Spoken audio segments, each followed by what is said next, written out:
বৃহস্পতিবার ত্রিপুরায় অনুষ্ঠিত হতে চলেছে ত্রিস্তর পঞ্চায়েতের জন্য ভোট গ্রহণ পর্ব। পঞ্চায়েতের মোট ৬,৩৭০টি আসনের মধ্যে বিনা প্রতিদ্বন্দ্বিতায় ইতিমধ্যেই জয়লাভ করতে চলেছেন বিজেপির ৪,৪৫০ জন প্রার্থী। ফলে ভোট হবে মাত্র ১,৮১৯টিতে।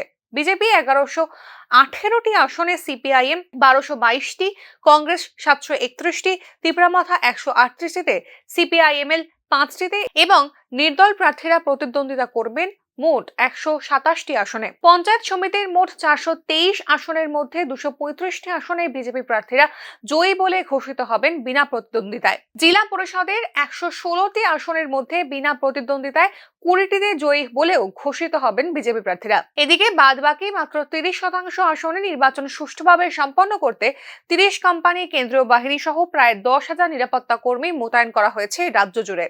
এবারে ত্রিস্তর পঞ্চায়েত নির্বাচনে সারা রাজ্যে মোট ভোট কেন্দ্রের সংখ্যা ২২০৩টি।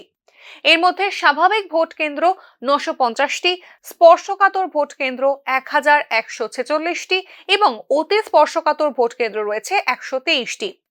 কেন্দ্রীয় বাহিনীকে স্পর্শকাতর এলাকা এবং আইন শৃঙ্খলা রক্ষা করার দায়িত্বে মোতায়েন করা হয়েছে বলে জানিয়েছে রাজ্য নির্বাচন দপ্তর। এদিকে ৭০% আসনে প্রার্থী দিতে না পারার কারণ হিসেবে শাসক বিজেপির ব্যাপক সন্ত্রাস দায়ী বলে অভিযোগ করেছে বিরোধী সিপিআইএম এবং কংগ্রেস। তবে বিরোধীদের এই অভিযোগ সম্পূর্ণ ভিত্তিহীন বলে স্পষ্টীকরণ দিয়েছে ক্ষমতাসীন বিজেপি।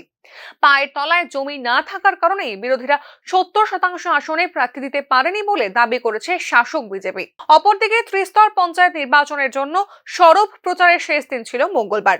যদিও মাত্র ৩০% আসনেই হবে প্রতিদ্বন্দ্বিতা, তবুও শেষ যুদ্ধটুকুতে সাফল্য পেতে এদিন জোর প্রচার করেছে শাসক বিরোধী উভয় দলই। এমনিতে কাগজ কলমে নির্বাচন অনুষ্ঠিত হতে চললেও যেখানে ৭০% আসনে বিনা প্রতিদ্বন্দ্বিতায় জয়ী বলে ঘোষিত হবে শাসক দল, সেখানে স্রেফ গণতান্ত্রিক পরিকাঠামোকে উপস্থাপনের জন্যই এই আনুষ্ঠানিক ভোট, তা কিন্তু আর বলার অপেক্ষা রাখে না।